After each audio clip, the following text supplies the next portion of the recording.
It's the Second World War. Nazi Germany and Soviet Russia were at opposite ends, fighting for the Baltic Sea territory. The German U-boat U-479 was operational in the Baltic Sea and is rumoured to have been on a secret mission. Would it be possible to find the lost boat? Hunt for U-479.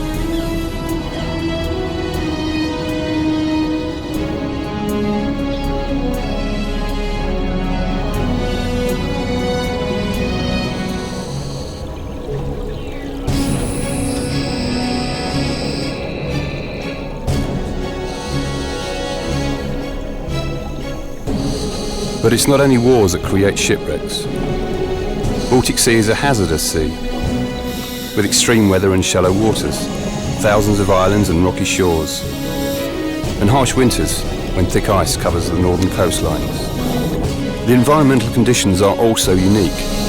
The water is cold and the saline levels too low for most marine species to survive, including corals and the shipworm that everywhere else destroys shipwrecks in no time at all. Baltic Sea is filled with well-preserved wrecks. It's a treasure trove for any diver or archaeologist.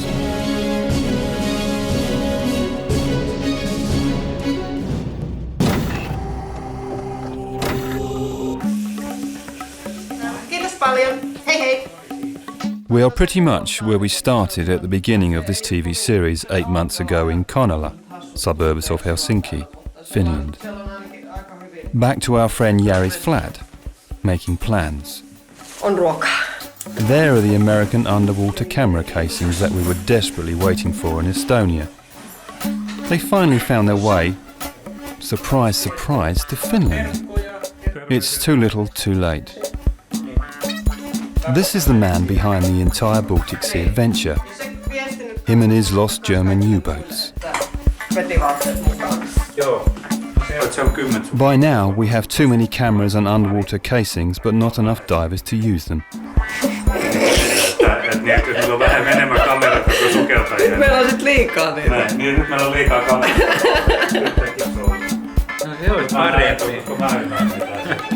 The Finnish archipelago sea is an unknown wonder. It's the largest archipelago in the world by the number of islands. Numerous ferry lines form the so-called archipelago ring road. Most of these ferries are free, or only charge a small fee. The exact figure for the amount of Finnish islands is anybody's guess. Estimations vary from 20,000 to 50,000, since sometimes it's a matter of opinion to tell the difference between an island and a rock. In comparison, the number of Indonesian islands range between 13,000 and 18,000, and the number of Greek islands is no more than 1,400, even when the very word archipelago, meaning a cluster of islands, comes from Greece.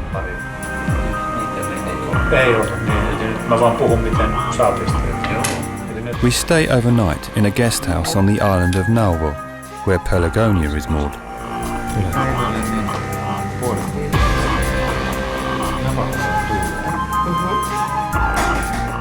Beautiful place, and no other guests around. In August, the Finnish holiday season is over already.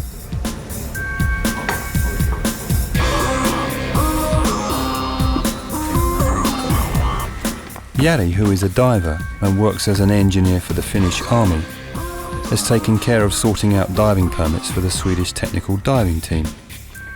We'll meet them tomorrow on the island of Korpo. We'll be looking for the lost U-479 outside Uto Island. But we'll also find other wrecks for the Swedish team to dive in the outer archipelago. But we know the layout and there's no lack of interesting dive sites. Se on kanssa semmoinen panssarilaiva. Ja se on... Olisi tarkoitus vielä tehdä kuvauksia. Miten se laadukaan? Just nearby, the Finnish Baltic Sea holds in its bosom a true treasure. The 18th century ship Vero Maria is estimated to be the most valuable treasure ship in the world. Vero Maria, Lady Mary, was a standard two-masted wooden merchant ship. She was on her way from Amsterdam, Holland to St. Petersburg, Russia. Works of art and sculptures were on their way to nobody else but Catherine the Great of Russia. On October 1771, a month into her voyage, an autumnal storm sunk her outside the island of Jurmo in southwestern Finnish archipelago, and there she rests, neat and tidy, almost untouched, ship cargo and all. At the time, only 6 paintings were salvaged. Vero Maria was lost and forgotten for over 200 years, until maritime archaeologist Kristen Ahlström became interested in her story. A famous Finnish commercial diver, Rauno Koivusaari, and his crew finally found the wreck in 1999. In Finland, we met Mr. Koivusaari's friends, researcher Mikael Martikainen and diver John Liljelund, who both played their part in finding Vero Maria. The Frau Maria is special in the sense that as a wreck, it's in very good condition. It's said to have carried a very valuable cargo. Works of art bought by Catherine the Great from an auction in Amsterdam. There was an international highway between St. Petersburg and Central Europe going through this area where it sunk. So it was just a lorry carrying a cargo, but the fact that what cargo it carried and what a beautiful condition it is today. And it's still a beautiful lorry. Frau Maria I think that it's the only treasure ship in the world. That because if you go into the Caribbean Sea or places like that where is that kind of ships and shipwrecks, there is only sand and the coins, but there is no wreck anymore. There's no wood, no. This is handwritten note from the Dutch archives in Amsterdam. The most interesting, I think, and which proved then to be very crucial for the identification of the wreck was this inventories. Do you remember this? Yes, I remember, because we did find the anchor there. Yeah, the anchors. Yeah. Ein vap anker in the flock gebroken, which means basically that it was a warp anchor with one arm missing, and that was, I think, about the first items that you found. Yes, we were the first guys to go down there, and the wreck was behind. It was in my back. I went down to the bottom. I was about 1 meter above the bottom. You can see anything. Then when I turned around, I saw the whole wreck. I saw the sunlight coming down from the shore, and the half of the wreck was like a silhouette. Oh my God. And it was like from Donald Duck. It was really amazing. By the way, Donald Duck is a very popular cartoon character in Scandinavia. Unsurprisingly, a dispute has been going on for years about the fate of Vero Maria. Should she be raised and salvaged? Should she remain underwater as a diving site with an archaeological interest? The heated debate continues.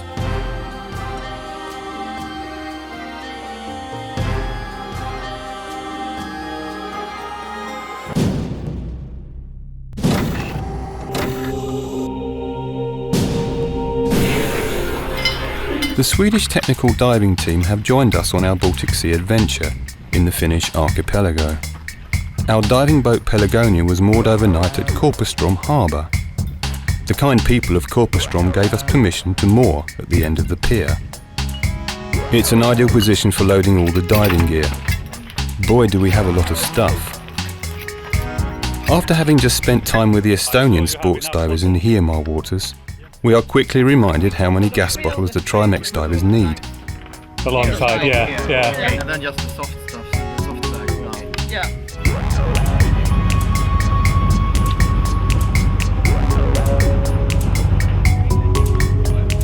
We have some other wrecks to dive. Yes, we have. Here is the auto map.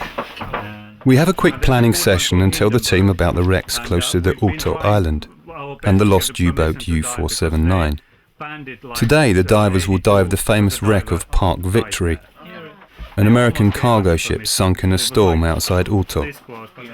Jari tells the details. Ute, where we are staying, and here is Park Victory.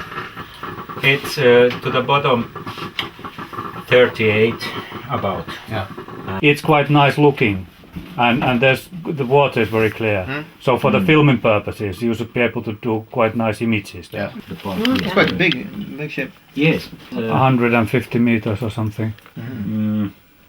17.16 edelleen ollaan tällä. Jurmun kohti.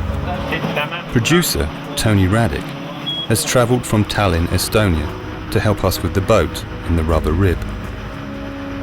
He owns a couple of boats by the Baltic anyway, and he's a navigator. It's good to have him on board.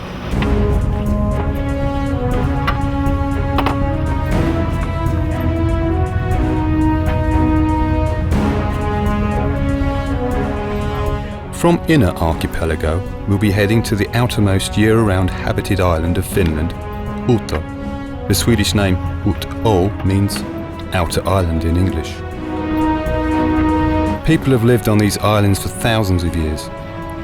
Fishing and fish processing, shipping, trade and tourism are the main income. There are around 60,000 permanent residents scattered around the archipelago. Most of them are Swedish-speaking Finns, since summer cabins and tourism are the ever-increasing business. The population more than doubles during the summer months.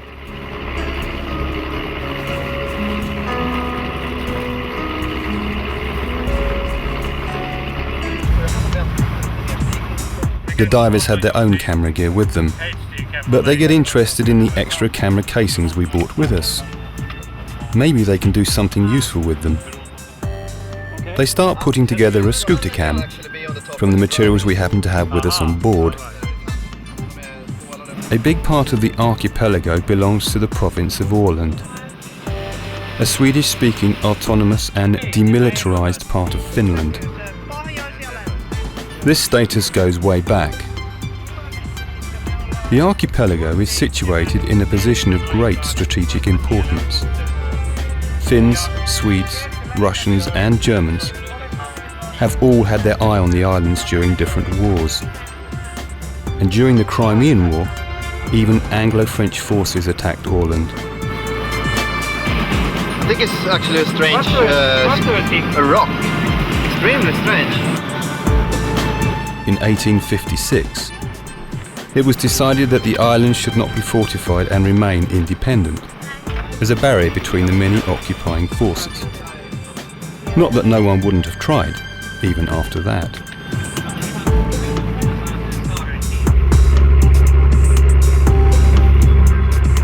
For years it's been forbidden to dive the wreck of Park Victory.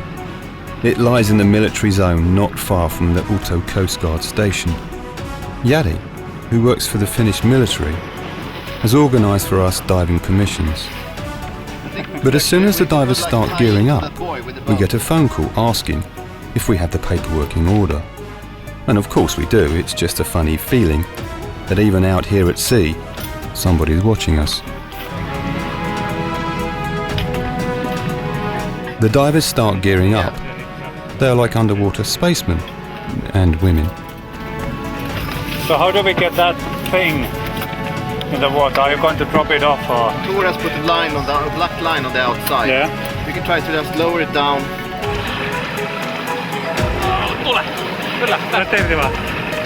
Big American cargo ship Park Victory was anchored outside Uto, near the islet of Lilhaulu. It was Christmas Eve in 1947. Park Victory was to spend the night and then continue to Helsinki. The pilot had already boarded the vessel. He was meant to guide the ship through the maze of the archipelago and the still uncleared Second World War minefields.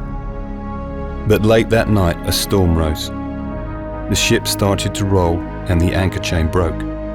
The ship drifted to rocks, started to leak and sink. Panic ensued. When lifeboats were lowered, others who had jumped into the sea were crushed. Some managed to swim to nearby rocks to wait for rescue. The people of Uto came to help and, risking their own lives, managed to save 38 men.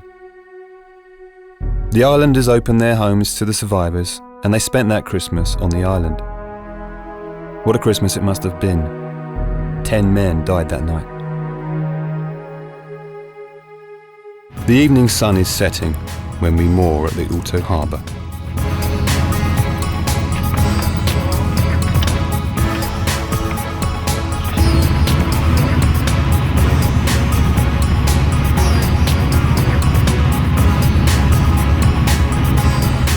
The divers unload the rubber rib.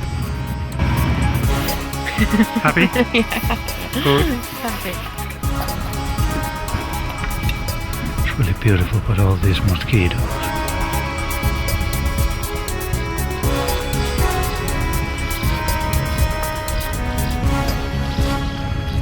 It's a picture postcard evening.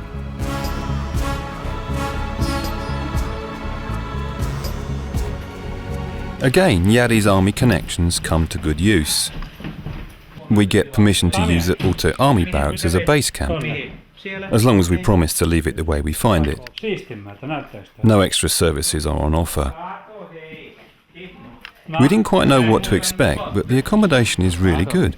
Big, clean and comfortable. Drinks, everybody. It's the last on the right is ours. We start to prepare dinner right away. Everybody's really hungry by now. Oh, you have your briefcase. So what do?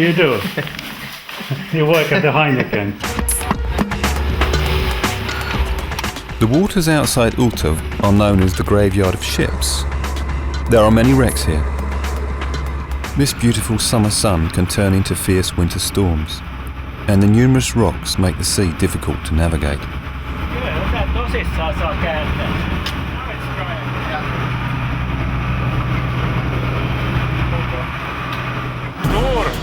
Have you got enough rope to give them so that we can back? Cross waves make getting hold of the buoy really difficult, and Lady Pelagonia is tricky to manoeuvre. It takes some time and effort, and there are some hairy moments, but finally we get there. It's important not to give up.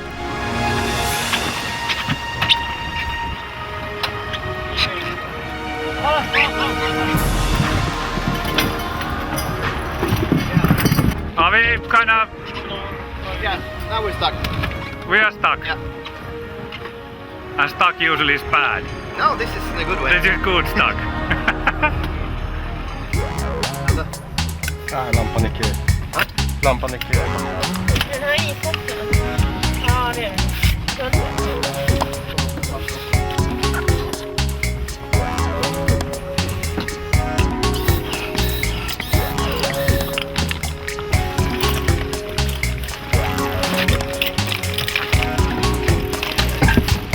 One of the gases the Trimex divers use is helium, and we all know what helium does.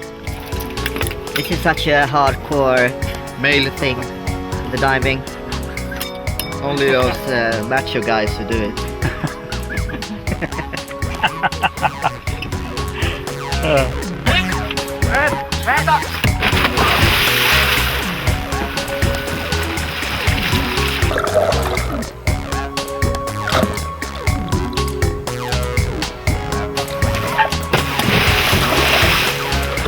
The diving team is ready to go again, and we lower the scooter cam to them. Good luck to us all.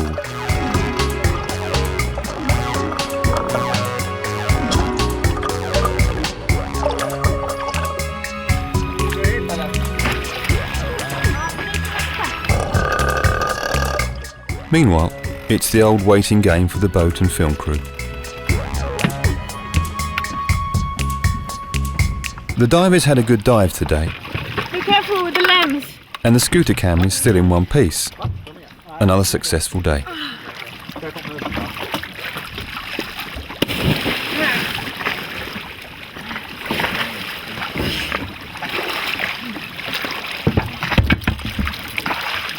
Oh. Was the visibility better than yesterday? Yeah, it was actually. Yeah. Quite a lot better. Yeah, because it kind of looks like even... The camera, the film from the scooter camera I think will be excellent. We'll have to check that film. Yeah. Was it a good dive? It's a really good dive. On a gorgeous day like this, it's hard to imagine that during winter months, the villagers are sometimes housebound for days and have to tie all their loose property down with ropes if they don't want their stuff to be blown out into the sea. The icebreakers keep the ferry connections going, and yet the life in these island communities can become pretty grim during the autumnal storms. But that's part of the charm and makes the islanders special. You've got to be multi-skilled to survive in these conditions all year round. There are only about 30 permanent residents on Uto, but the population is ever changing because of holiday and summer visitors, and the presence of the army and the coast guards. Do we fire? You are hungry now. Yeah. Do we fire up the grill upstairs and do the sausages now? Salad. We have a grilled lunch at Pelagonia. Food always tastes better outside.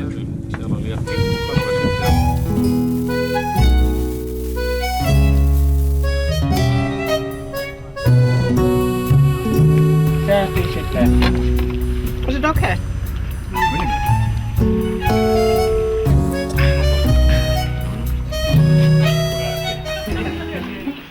Tor transfers the Park Victory diving footage onto hard drive, so that we can all view it from the computer screen. You want to see the video? Tanya? Gary? No? Video time. Do you have your tickets?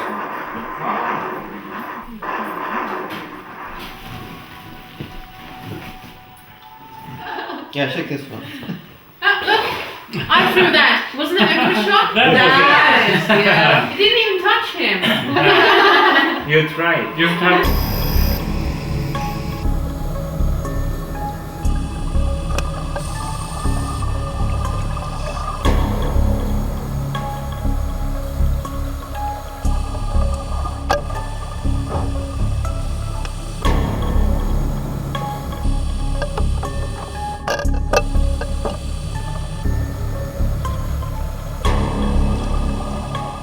Park Victory is a new dive site for Tor, Per and Lotta, and they were positively surprised. The American cargo ship is big, 150 meters long, and the scooters became handy. They make it a lot quicker to get from place to place and get an idea of the wreck.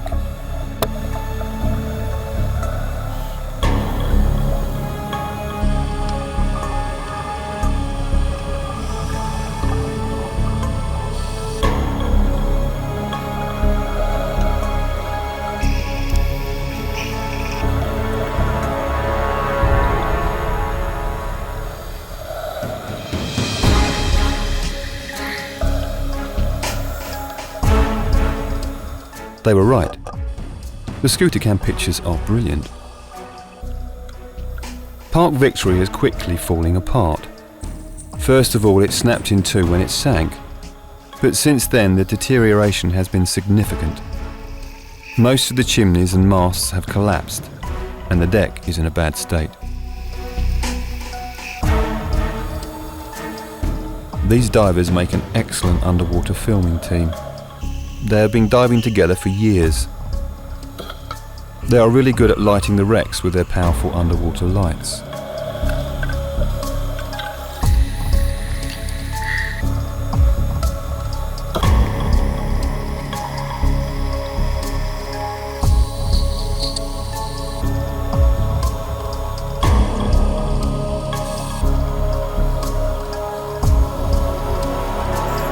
This is the ship's bow. It's massive in a big ship like this, and gives you an idea of the scale of the wreck.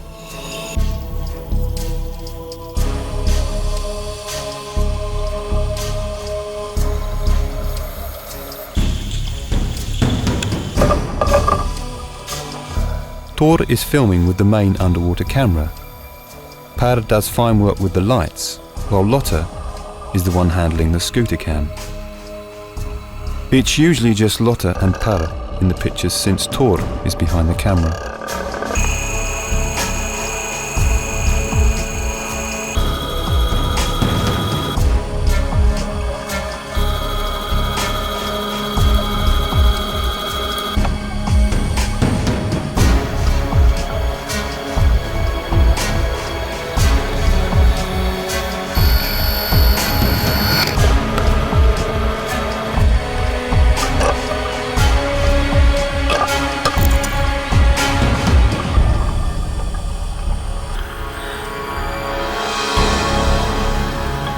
It's funny how the Baltic Sea can preserve old wood. At the same time, the half-salty water still manages to destroy steel cargo ships.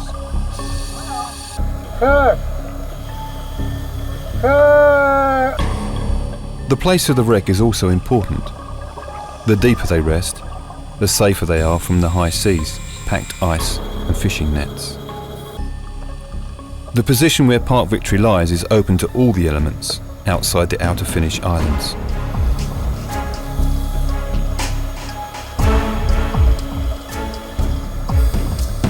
Diving wrecks is dangerous, and diving broken down wrecks even more so. There's always a possibility of getting trapped. The divers look after one another.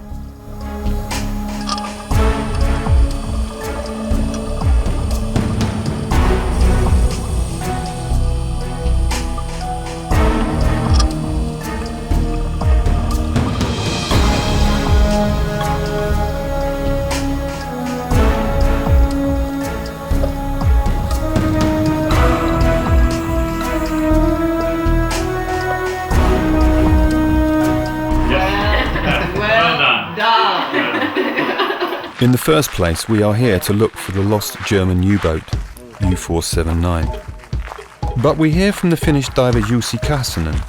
He's just searched the collision site of U-boat U-479 and Russian submarine Lembit.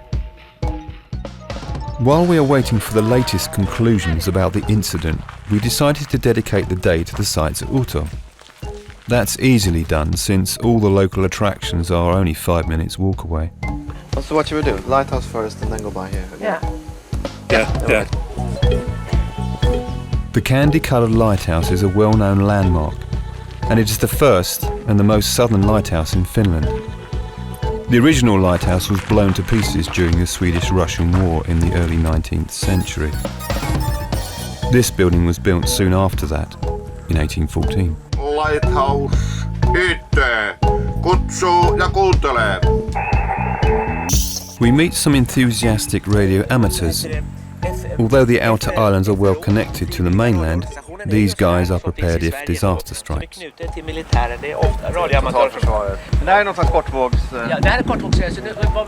All radio amateurs out there, please contact Jeren. He is waiting for your call.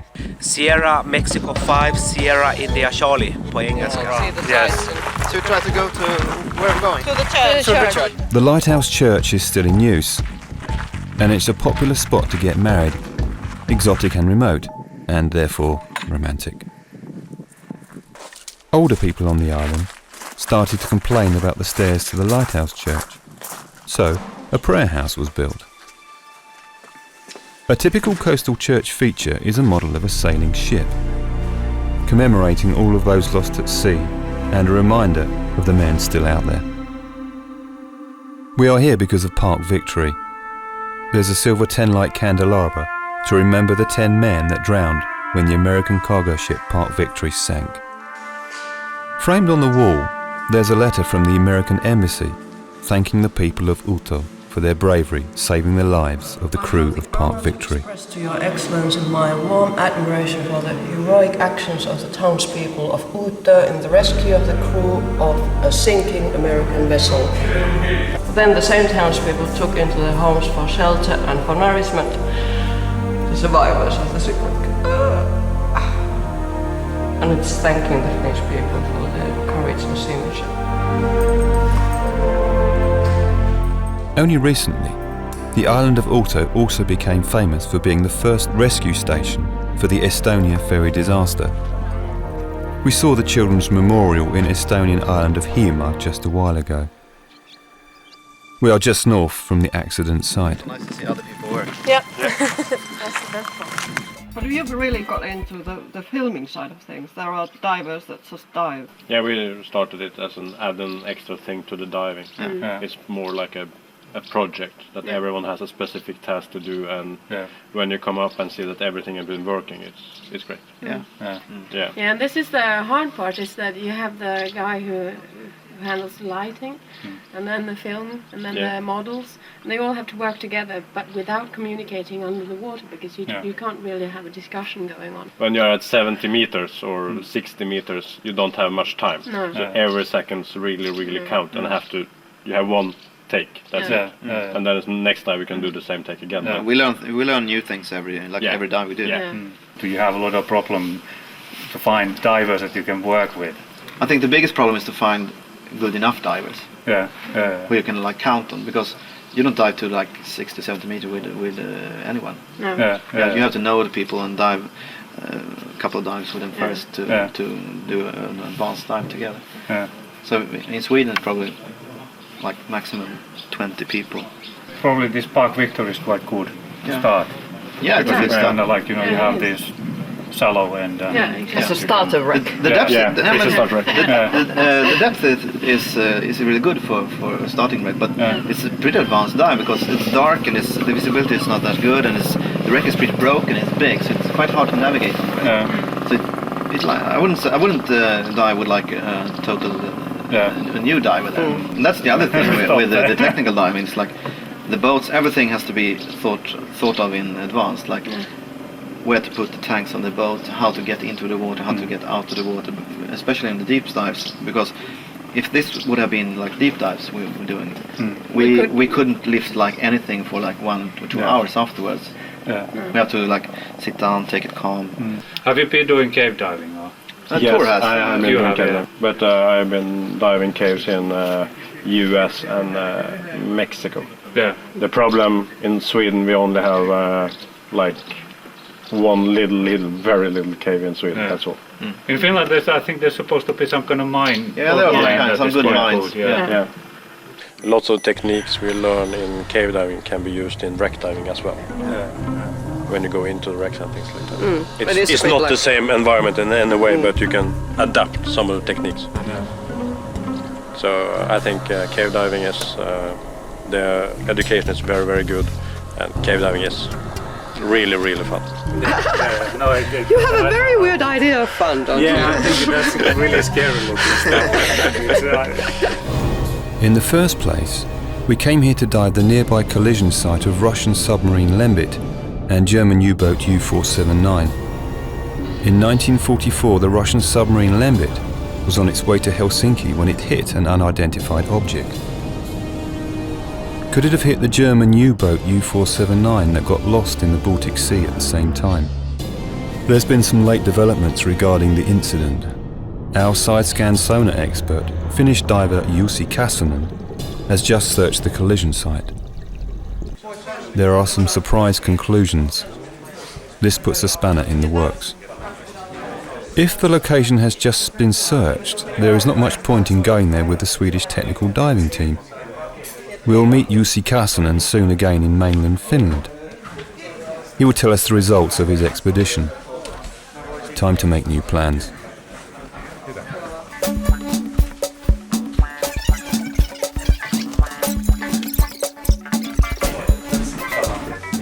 This is the last morning at the Auto Army barracks. Film and boat crew and the Swedish diving team are all packing their gear and getting ready to leave.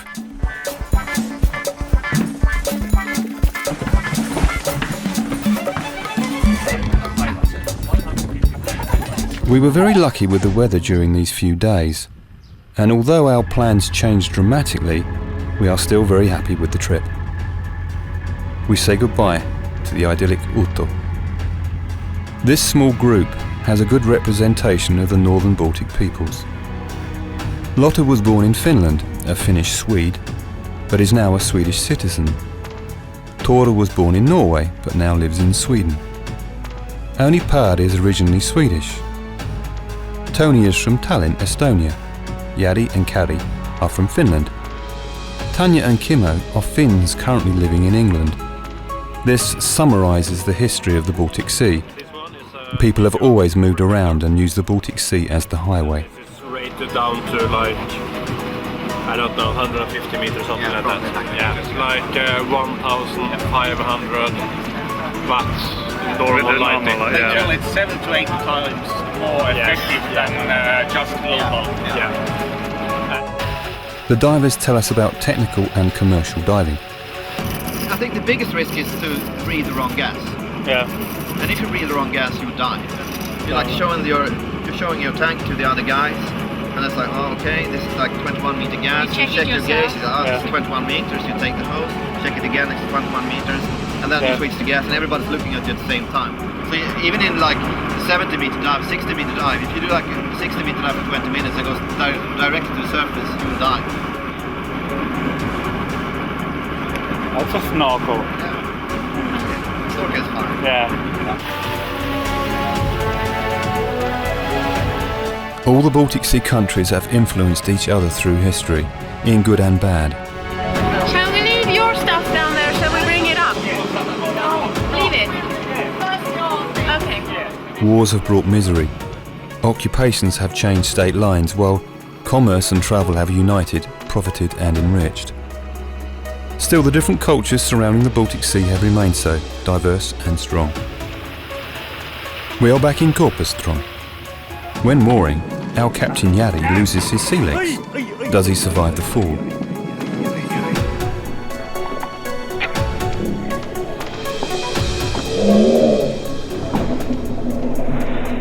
Jari blames a wobbly plank on the pier. To our relief, he lives to tell the story with only a bruised leg and a bruised ego.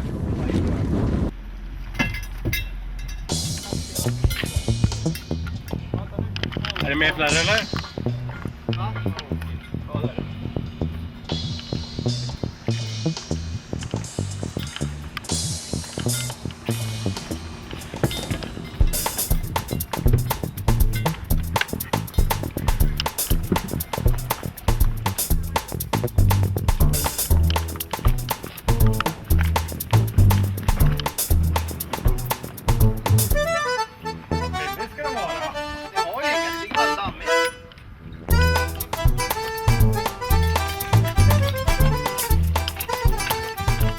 Everybody starts the journey back home. The diving team pack their cars, then drive to the mainland Finland and take a ferry back to Stockholm, Sweden.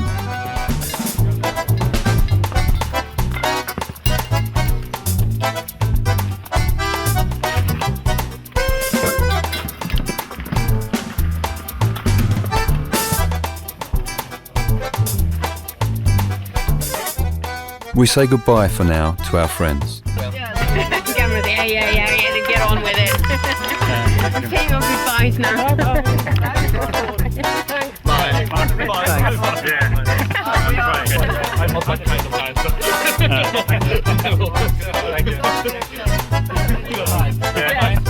Okay, bye-bye. Thanks. Nice trip. Yes, have a safe. Yeah.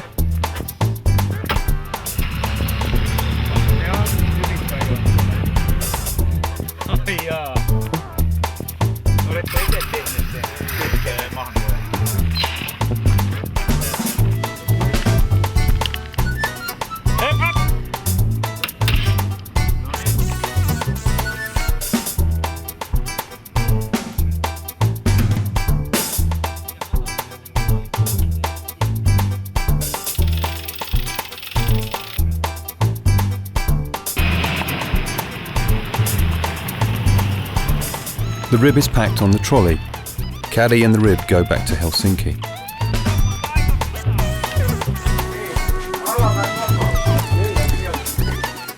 The owners of Pelagonia come to collect their boat. So this is it. It's finally over. It's been a good time. Kimmo, Tanya, Tony and Jari spend one night at the guest house at Korpu. We are all exhausted.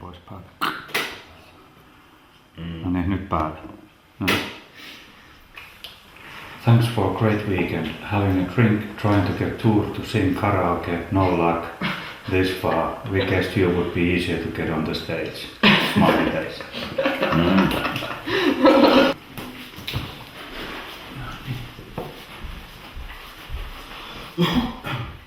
In the morning, Tony journeys back to Estonia.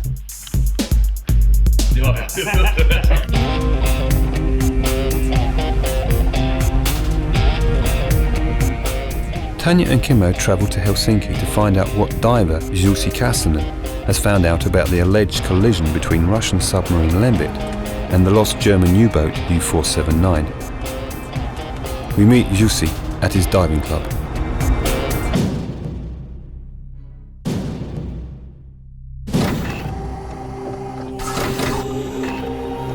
Okay, so you went to check out this site. Yeah, with the side scans on. The site is here on the map. You can see this really deep canyon, almost, or not almost, but they're 100 meters deep, and this canyon is going past the main island. And this location where Lembit claims that they had this collision is just on the western side of this main shipping lane coming in from the sea. How large area did you cover by the area covered was 2 miles wide and 3 miles in the south-north So you went direction. over the rim of the... Yeah, we went all of the to the side of the canyon, so that we really wanted to make sure that we cover the whole area. And you have the saved file? Yeah, we have the recording from the trip we made. And here's the previous file from the previous track. You can see that the bottom is just like empty. There's clear and rather flat sandy bottom. But here, look what we have here. Here's in the middle of really flat bottom, there's suddenly depth change. This is a rock formation, and the depth change is more than 12 meters, 14 meters roughly. Yeah. And suddenly the bottom rises from 40 meters all the way to 25, 26, 28 meters, and that's something that in theory could be something that Lembit could have hit.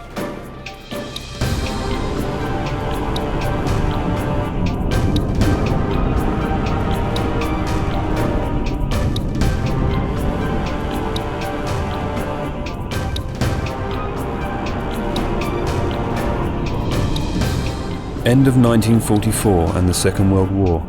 Submarine Lembit reports hitting a German U-boat. In that political climate, accidentally hitting a rock would have meant bad news for the submarine captain and crew.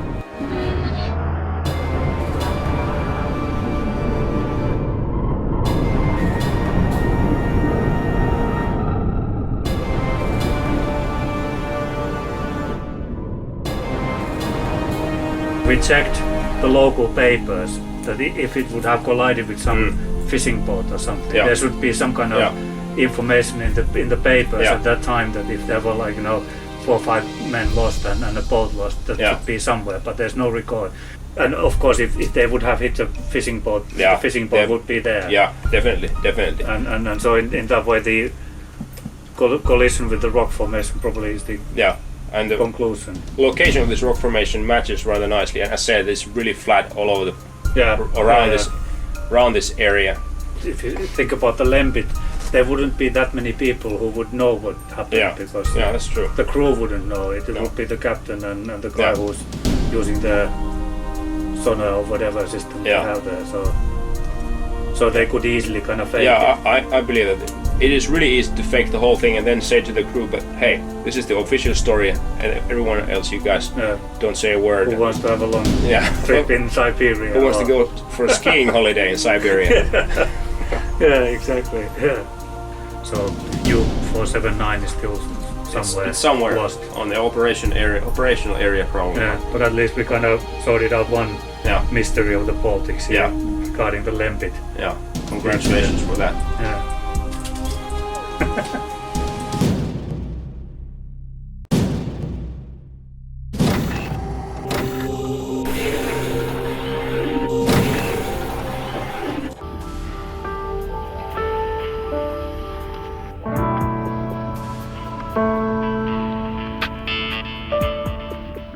Since the independence of Estonia, the British-built Lembit is again an Estonian submarine and a museum boat in Tallinn. After the collision, Lembit only needed minor repairs. The German U-boat U-479 is still missing in the Baltic Sea. This is the story that got us started on the journey. The outcome is not what we expected, but it seems plausible.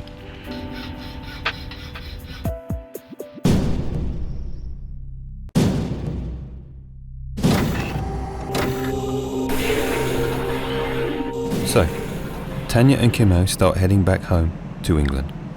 We take the ferry from Helsinki, Finland, to Stockholm, Sweden. The vessels between Helsinki and Stockholm are more like ocean liners, full of restaurants, tax-free shops, bars and clubs, and a good night's sleep in a nice cabin. We could do with some creature comforts at this point of the journey. The trip is not over yet, and we still have a few Baltic stories to tell. In Stockholm, we meet Per Åkesson, web designer, researcher and diver. He tells us about the mystery wreck found by the Swedish Navy. It lies 100 meters deep in the Baltic Sea. The quality of the underwater footage is not very good. It was filmed with the Navy robot camera. Well, you know, in 2002 it was a sensation when the Swedish Navy found this thing. An intact 18th century ship standing with all masts on 100 meters depth, and it's a mystery ship. Nobody knows what it is. And they filmed this. And not even what nationality it was. Yeah. That's also unknown. Totally unknown. Any day, a trawler fisher just might be going on this spot and destruct it totally. Yeah, and because the masts are sticking 20 meters up, so yes, that's the big risk. So, do you have any idea where it is? Have they given any kind of indication about the location, or is it on Swedish water? Yes, no, it's on international water in the Baltic Sea. Yeah. But the location is kept secret by the captain, the commander of Belos, which is the Swedish Navy submarine rescue ship. Yeah. And I think the reason for that is that in Sweden we have this law that official information must be made public unless there is a very specific decision of making something classified or secret. Yeah. So if this commander would have written the location in the official logbook or something that, there would be this risk of this information being public, and then they fear that some commercial divers or treasure hunters would go there before an official investigation. Yes. The figurehead is a seahorse, and it's part animal, part human. It has human hands.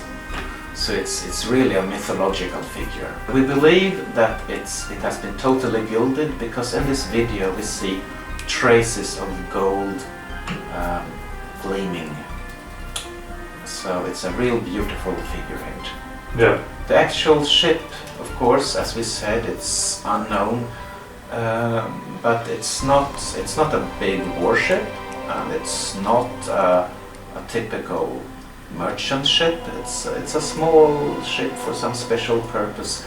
Maybe a small military ship, maybe a post ship. It has had cannons, maybe 6 cannons. We see that on the gun ports. Yeah. It's quite rare that a totally intact ship like this just sinks for no apparent reason and remains preserved. Somebody pulled the plug. Yes, maybe. We don't know. There may have been pirates taking those valuable secrets or whatever and then pulling the plug. But why would they do that? The ship was valuable, so it's a mystery. Yeah. It's a dream of any diver to find a historically significant wreck or a treasure ship with a valuable cargo. Driving through Sweden and crossing over the Danish Straits to Denmark, you have the option of taking yet another car ferry, or the longest road and rail bridge in Europe, the Øresund Crossing, opened in year 2000. It connects the Swedish town Malmö and the capital of Denmark, Copenhagen. The combined bridge and tunnel is 17 kilometers, about 10 miles long. The Danes are experienced bridge engineers. The whole country is made of Jutland Peninsula and a cluster of islands, and the long bridges keep them connected. When the bridge was first opened, the traffic was slow and the high toll charges were blamed. Now locals get discounts and the bridge is considered a good idea. The people can live in Sweden and keep on working in Denmark or vice versa. totta. Thank you.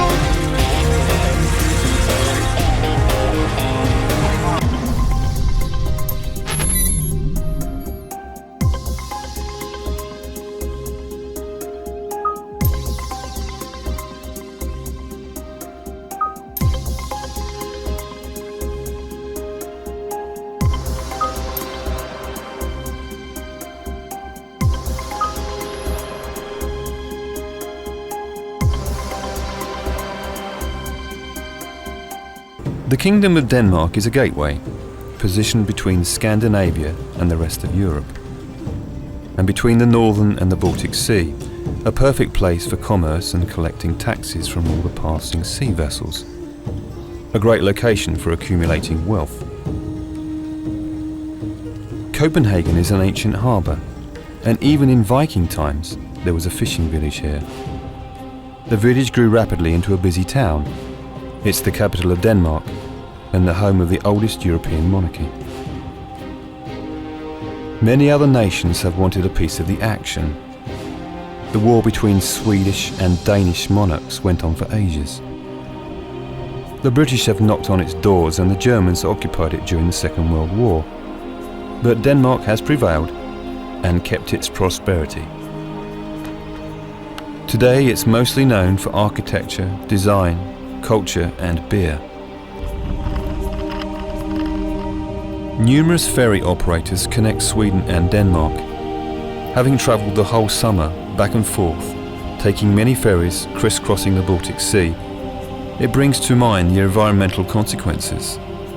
There must be a price to pay for the heavy traffic. The Baltic Sea is a very special place and said to be the largest brackish, low saline level sea in the world. It has been a dumping ground for all kinds of chemicals and toxins throughout history. One of the big polluters has been the wood processing industry, and old insecticides that have been banned for decades, like DDT, are still lingering around. The ever-increasing shipping does threaten the very fragile ecosystem of the inner sea. The oil spills are more frequent where the traffic is busiest. A major oil leak will be disastrous because of the slow exchange of water and the many unique marine species. But the news is not all bad. The sea is expertly monitored and the strict rules govern the industry and shipping, especially in the Scandinavian and western side of the sea. In the east, the rapid economic growth of the former Eastern Bloc countries has brought new challenges. But as the new European Union nations, they'll have to follow suit. And back to wreck diving. Especially the old war wrecks that carried weapons and toxins are a real threat to the sea. So finding and analysing the old wrecks and their cargo and emptying the rusting oil tanks is vital also for the environmental point of view. Despite all of this, the Baltic Sea is considered fairly clean by international standards. But it takes a lot of funding, hard work and cooperation between the countries to keep it so, and hopefully make it better.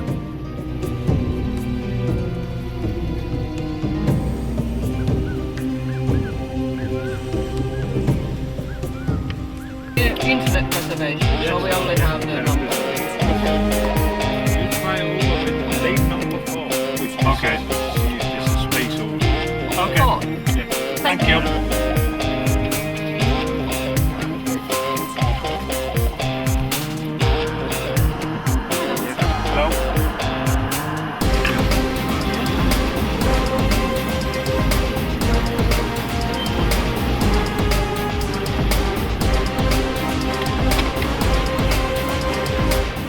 Finally, the last ferry of this voyage for Tanya and Kimmo, from Eresburg over the North Sea back to Harwich, England.